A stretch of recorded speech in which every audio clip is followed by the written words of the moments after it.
آئیے اس کے بعد نبی اکرم صلی اللہ علیہ وسلم آگے بڑھے، 7واں آسمان یہ لاسٹ ہے یاد رکھیے، 7ویں آسمان سے آپ آگے بڑھے اور سدرۃ المنتہا پہنچ گئے۔ سدرۃ المنتہا یہ آخری حد ہے کسی فرشتے کے جانے کی، لمٹ سے آگے نہیں جا سکتا کوئی فرشتہ، اور وہ بھی جبرائیل علیہ السلام وہاں تک جا سکتے، ان کی اینڈ لمٹ ہے، ٹھیک۔ اس کے بعد جو ہے سدرۃ المنتہا تک لے جایا گیا۔ یہاں آپ صلی اللہ علیہ وسلم نے جبرائیل علیہ السلام کو ان کے اصلی شکل میں دیکھا، اور یہ سیکنڈ ٹائم ہی دیکھا آپ نے، صرف 2 بار اصلی شکل میں دیکھا، 2 ٹائمز۔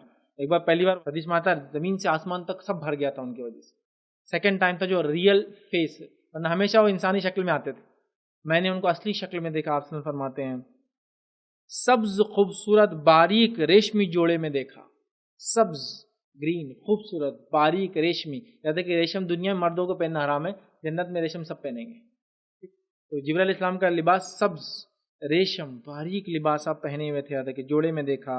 ان کے 600 سے زیادہ پر تھے، 600 سے زیادہ پر تھے، اور یا بازو تھے، روایت میں آتا بازو یا پر، جو بھی ہے بازو یا پر تھے، اور ان کے پروں کے اندر سے جو ہے در اور یاقوت ہیرے اور موتی جھڑ رہے تھے، جب وہ ہلتے ادھر سے ادھر تو ہیرے موتی جھڑ کر نیچے گر جاتے ہیں ان کے پروں میں سے، اتنے مطلب ایسا ہوتا ہے نا ایک خوبصورت پرندہ پر ہلایا تو اس کے کچھ خوبصورت پر گر جاتے ہیں، لوگ اٹھا کے رکھتے ہیں ان کو، تو بہرحال ان کے پروں میں سے ہیرے جواہرات ہوتے اور بہت طاقتور ہوتے فرشتے، یاد رکھیے خاص طور سے جبرائیل علیہ السلام۔ جب قیامت ہوں گی تو اللہ کے حکم سے، یا جو لوگوں کو بستیوں کو جب پلٹنا ہوتا تھا تو یہ صرف ایک پر کو ہلاتے تھے تو بستی کی بستی اور ہر چیز پلٹ جاتی ہے، اتنے طاقتور ہے یاد رکھیے۔ بہرحال میں اس لیے کہہ رہا ہوں کہ بہت سارے لوگ جبرائیل علیہ السلام کے نام سے پتہ نہیں کیا کیا واقعہ بنا دیتے کہ جبرائیل علیہ السلام کو کسی عام آدمی نے پکڑ لیا تو کوئی جو ہے ان سے کام کروا دے رہا، تو کوئی ان سے پتہ نہیں کیا کیا کر رہا۔ یہ ایسی شخصیت نہیں بھائی، بہت بڑے فرشتے ہیں اور ہم لوگوں کے پاس نہیں آتے، اسی انبیاؤں کے لیے خاص ہے۔ ہوتا ہے نا جیسا کہ بڑے بڑے ڈگنیٹریز یا بڑے بڑے لوگ جو دوسرے ملک کے کسی ملک آتے ہیں تو کچھ خاص لوگ ہی ان کو ریسیو کر سکتے ہیں، ہر آدمی کا نہیں رہتا ہے معاملہ، ویسی شخصیت ہے جبرائیل علیہ السلام کی، انبیاؤں کے پاس جاتے ہیں صرف وہی لے کر۔ بہرحال چلیے، تو اصلی شکل میں دیکھا، اور جن کے 600 زیادہ بازو تھے، اور ان کے بازوؤں سے در و یاقوت، یہ پتھر کے نام ہے یاد رکھیے، وہ جھڑ رہے تھے، ہیرے موتی بولی آمزن جھڑ رہے تھے۔ پھر اس پر عجیب سما طاری ہو گیا، اس درخت کے پھل مقام ہجر کے مٹکوں کے مانند تھے، وہ جو سدر تھا، سدرۃ المنتہا، سدر ایک جھاڑ کا نام ہے، منتہا وہ انتہا تھی جبرائیل علیہ السلام کی، اس لیے سدرۃ المنتہا فرشتے کی، جبرائیل علیہ السلام کی آخری حد تھی وہ، یاد رکھیے۔ اور سدر کہتے ہیں بیر کو، بیری کے جھاڑ کو، تو سدر کا جھاڑ وہاں تھا جنت میں، اور بیری کا جھاڑ جنت کے جھاڑوں میں سے ایک جھاڑ ہے، یاد رکھیے۔ سدر کا جھاڑ تھا، بیری کا جھاڑ تھا، اور اس کا ایک ایک پھل جو ہے اللہ کے رسول نے ہجر کے مٹکے، ہجر ایک مقام ہے وہاں مٹکے بنتے تھے، ہجر کے مٹکوں کے مانند، اتنے بڑے بڑے اس کو پھل تھے مانند، اور اس کے پتے ہاتھی کے کان جیسے تھے، یاد رکھیے۔ جبرائیل علیہ السلام نے بتایا کہ یہ سدرۃ المنتہا ہے، وہاں 4 نہریں بھی تھی، 2 نہریں باطنی، 2 نہریں ظاہری تھی۔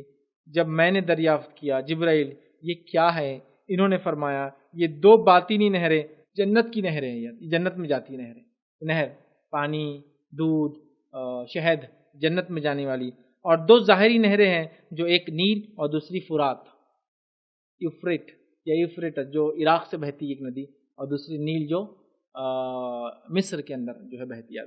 2 ظاہری ندیاں یہ ہیں، اور 2 باطنی ندیاں جو جنت میں جاتی ہیں، ٹھیک۔ آپ کو مزید اوپر لے جایا گیا، یہاں قلم کی چرچراہٹ سنائی دے رہی تھی، یاد رکھیے۔ پھر جو ہے میرے سامنے بیت المعمور کو پیش کیا گیا، ٹھیک ہے۔ اس کے بعد ایک برتن میں شراب، ایک برتن میں دودھ اور ایک برتن میں شہد لایا گیا، تو میں نے دودھ کو لے لیا۔ جبرائیل علیہ السلام نے کہا یہ فطرت ہے جس پر آپ اور آپ کی امت ہے، مطلب آپ حلال چیز کو لیتے ہیں اور فطری چیز ہے، دودھ پینا، یاد رکھیں۔ اس کے بعد یاد رکھیے پھر نبی اکرم صلی اللہ علیہ وسلم، جبرائیل علیہ السلام وہاں رک گئے، اللہ کے رسول صلی اللہ علیہ وسلم آگے بڑھے، جہاں اللہ رب العزت سے آپ کی ملاقات ہوئی، لیکن آپ نے اللہ تعالیٰ کو دیکھا نہیں، اس بات کو یاد رکھیں، ٹھیک۔ تو بہرحال اس کے بعد پھر اس کے بعد مجھ پر ہر دن 50 وقت کی نمازیں فرض کی گئی۔ اس فرض صلات کے ساتھ جب میں واپس آیا اور موسیٰ علیہ السلام کے پاس پہنچا، مطلب 6 آسمان، تو موسیٰ علیہ السلام نے مجھ سے کہا کہ اے محمد صلی اللہ علیہ وسلم، میرا بڑا تجربہ ہے قوم کے تعلق سے، تمہاری قوم جو ہے 50 نمازیں نہیں پڑھ سکتی چونکہ 50 نمازیں فرض کی گئی، میری قوم پہ تو 3 ہی تھی، وہ 3 نہیں پڑھ پائی، 50 is more، آپ واپس جائیے، اللہ سے گزارش کیجیے۔ موسیٰ علیہ السلام کی تجویز پر نبی اکرم صلی اللہ علیہ وسلم واپس گئے اور اللہ کے پاس حضور میں گئے اور تخفیف کی دعا کی۔ اللہ تعالیٰ نے تخفیف کر کے 10 معاف کی۔ پھر واپس آئے، پھر پوچھا کتنی ہوئی، تو کہا 40، تو کہا پھر واپس جاؤ، پھر اللہ تعالیٰ سے تخفیف کرو۔ اللہ کے رسول صلی اللہ علیہ وسلم پھر پیچھے گئے، پھر 10 کم ہوئی۔ ایک روایت کے اندر 5 کم ہونے کے لفظ ہے اور ایک روایت میں 10 کم ہونے کے لفظ۔ بہرحال جو بھی ہو، تو 10 کم ہوئی، پھر 10 کم ہوئی، پھر 10 کم ہوئی، پھر وہ آتے رہے۔ موسیٰ علیہ السلام کہتے رہے جاؤ واپس، پھر وہ جاتے رہے، پھر آتے رہے۔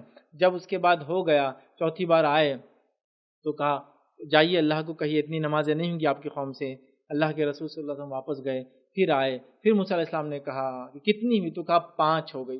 تو کہا ارے 5 بھی بہت زیادہ ہے، نہیں ہوں گی، میری امت کو تو 3 نہیں ہوئی تھی، آپ پھر واپس جائیے۔ نبی اکرم صلی اللہ علیہ وسلم نے کہا اب مجھے حیا آتی ہے، شرم آتی ہے۔ کتنے بار جا کے آ گئے؟ پہلی بار گئے 10، دوسری بار گئے 10، تیسری بار گئے 10، چوتھی بار گئے 10، تو اب 40 تو آلریڈی ہو گئی۔ پھر 5ویں بار گئے تو 5 کم ہوئی، 5 بار جا کے آ گئے، 45 نمازیں کم ہو گئی۔ اور اب مجھے حیا آتی ہے، مجھے شرم آتی ہے کہ میں پھر جاؤں اور کروں، اور 5 وقت کی صلاۃ کا حکم ملا۔ پھر واپس میں جب موسیٰ علیہ السلام کے پاس سے گزرا تو انہوں نے دریافت کیا کہ کیا حکم ملا ہے؟ میں نے بتایا کہ روزانہ کی 5 وقت کی صلاۃ کا حکم ملا ہے۔ انہوں نے کہا کہ آپ کی امت روزانہ 5 وقت کی صلاتوں کی بھی طاقت نہیں رکھتی ہے، میں نے آپ سے پہلے لوگوں کے تجربے کیے ہیں اور بنی اسرائیل کی جو ہے اصلاح وہ تبدیلی کی انتھک کوشش کی تھی میں نے، پھر بھی وہ نہیں پڑھتے تھے 3 وقت کی نماز۔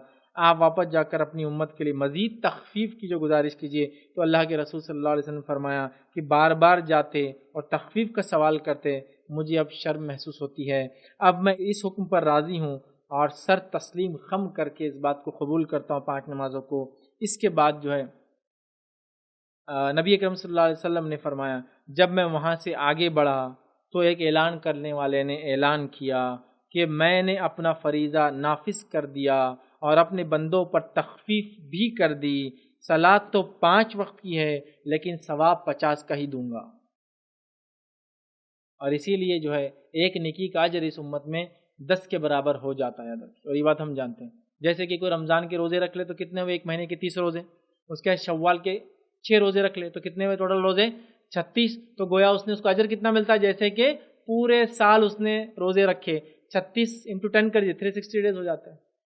5 نمازیں پڑھو 50 کا ثواب، 36 روزے رکھو 360 کا ثواب، تو پتہ چلا 10 ٹائمز اللہ نیکیوں کو منیمم بڑھا ہی دیتا ہے۔ یاد ہے، ٹھیک ہے بہرحال۔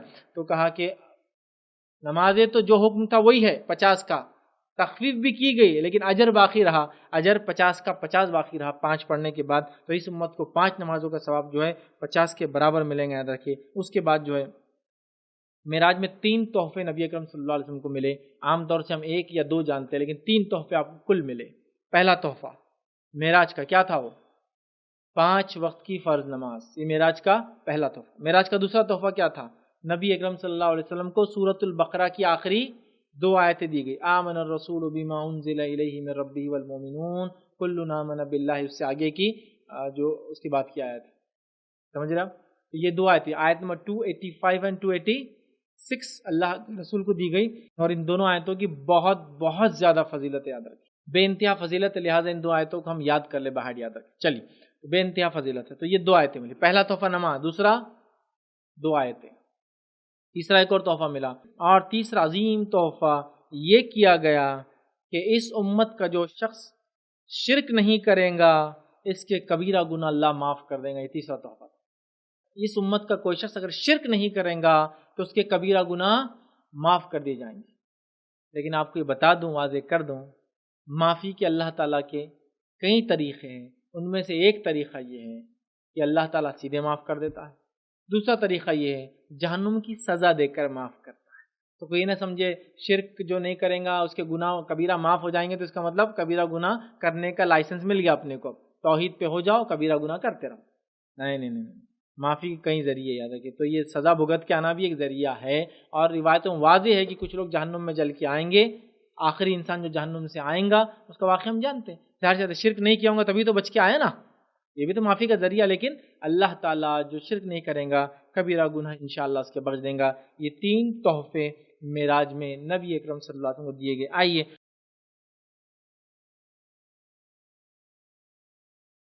السلام علیکم. آپ بھی ہمارے اس کام میں تعاون کریں اپنی زکات و صدقات کے ذریعے. ڈونیشن ڈیٹیلز کے لیے ڈونیٹ پر کلک کریں. اگر آپ کو ہمارے ویڈیوز پسند آئے ہیں تو اسے شیئر کریں اور ثواب کے حقدار بنیں. روزانہ ہمارے ویڈیوز کو پانے کے لیے ہمارے یوٹیوب چینل کو سبسکرائب کریں اور بیل آئکن دبائیں. ہم سے دیگر سوشل میڈیا پر جڑنے کے لیے ویڈیو میں دیے گئے آئی ڈی کو سرچ کریں. جزاک اللہ.